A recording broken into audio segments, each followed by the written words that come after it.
Unfortunately, we had moderators who were clearly biased.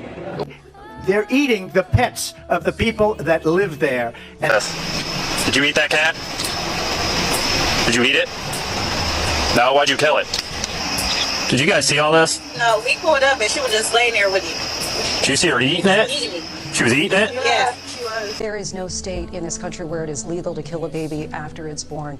Madam Vice President, want to get... Call the abortion facility, and I'm going to tell them I'm pregnant with a 32-week fetus, as you say. Hi, I just turned 32 weeks pregnant. Am I able to come in for an abortion ASAP? I wouldn't be able to see you until the 23rd, so that would put it at 34 weeks. Can I still have an abortion at 34 weeks? Yes, ma'am. I just have to do an intake form. Do you have about 5 minutes? Sure, I have 5 minutes. Yeah, I just found out that she could have Down syndrome. I can still have the abortion, right, even though she has Down syndrome? Yeah, so we just have to do an intake because the doctor... It doesn't fucking matter. That's late-term abortion, ma'am. That's an abortion in the 8th month of pregnancy. That's discriminatory based on someone's genetic code. She just confirmed she would commit an abortion on me with my child who's viable and can live outside the womb.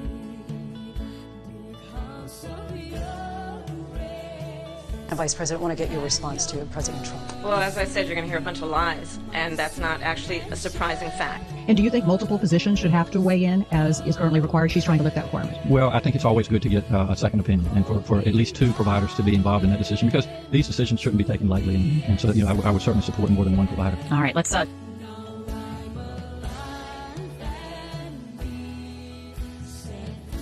Minneapolis, she went out and raised money to get him out of jail. She did things that nobody would ever think of. Now, let's not forget Kamala's reckless race baiting in 2020 as cities across America were plunged into violent BLM riots that saw more than 20 people killed, hundreds more bashed, shops, residences, businesses burnt to the ground with around $2 billion in damage. This is what the future vice president was doing. She was raising bail money for the thugs police were arresting during BLM's summer of riots. People she helped free went on to commit more heinous acts, including murder. Yes, the headline there is right.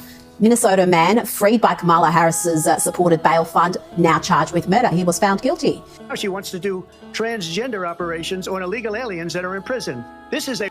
I worked behind the scenes to not only make sure that that transgender woman got the services she was deserving.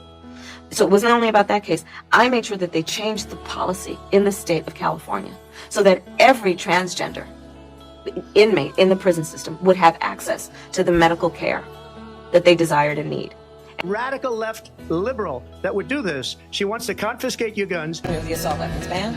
Let's have an assault weapons ban. We need an assault weapons ban. Demanding, as we all do, red flag laws, universal background checks, and a renewal of the assault weapons ban.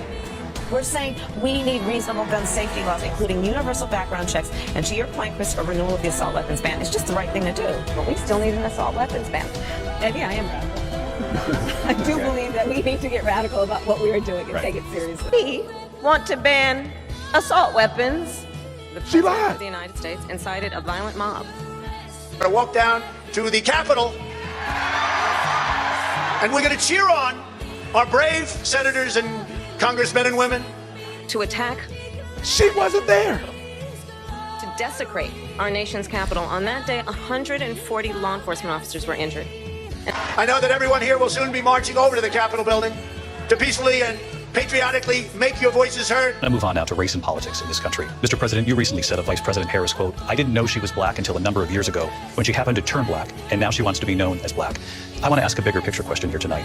Why do you believe it's appropriate to weigh in on the racial identity of your opponent? I don't. Vice President Kamala Harris, who is the first black and Asian American woman to serve as vice president and be on a major party ticket as a DEI hire. Is that acceptable language to you? Those were your words, so I'm I asking. don't know. I mean, all I can say is I read where she was not black, that she put out, and I'll say that. And then I read that she was black, and that's okay. Either one was okay with me. That's up to her. That's up to her. Do you believe that Vice President Kamala Harris is only on the ticket because she is a black woman? Well, I can say no, I think it's maybe a little bit different. So she was always of Indian heritage, and she was only promoting Indian heritage. I didn't know she was black until a number of years ago when she happened to turn black, and now she wants to be known as black. California's Attorney General has also made history, becoming the first Indian American woman to be elected to the U.S. Senate. She wants to be known as black. So I don't know, is she Indian or is she black? She has always But you know identified what? as a black I woman. She went to a respect either historically black one. college. I respect either one, but she obviously doesn't. What I'd add is we talk a lot about our common values between the U.S. and India, and what common value could be more important than democracy and respecting the will and the dignity of the American voter. And I think somebody should look into that too when you ask continue in a very hostile, nasty tone. We shouldn't just be thanking women of color for electing progressive leaders. In 2018, we should be electing women of color as those leaders.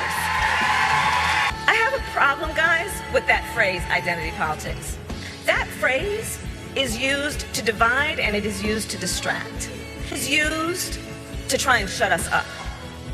For country to stand for our... The moderators don't push back on nothing she says. She's lying. To end the chaos and to end I the swear. approach that is about attacking the foundations of our democracy. Think about when you've heard it raised. When we're talking about race, when we're talking about gender. And yes, we're talking about those issues. And we won't be shut up. And we won't be silenced. We won't be silent about who wants to be president, who has consistently, over the course of his career, attempted to use race to divide the American people. And the white supremacist movement supporting you. Do you have any words for that? Well, I disavow. I disavowed today on ABC with George Stephanopoulos. I disavowed again. David Duke is a bad person who I disavowed on numerous occasions over the years. I'm willing to do anything. I want to see peace. Then do it, sir. Say it. Do it. Say it. I totally disavow the Ku Klux Klan. I totally disavow David Duke. On Charlottesville. That story has been, as you would say, debunked. Laura Ingraham, Sean Hannity, Jesse, all of these people, they covered it. If they go an extra sentence, they will see it was perfect. It was debunked in almost every newspaper, but they still bring it up, just like they bring 2025 up. They bring all of this stuff up. A lot of the press is very dishonest. I think a lot of the press is really, really dishonest. But I think that I've been totally... you see, most people think I get great publicity. I happen to think I get terrible publicity. So, what can I say?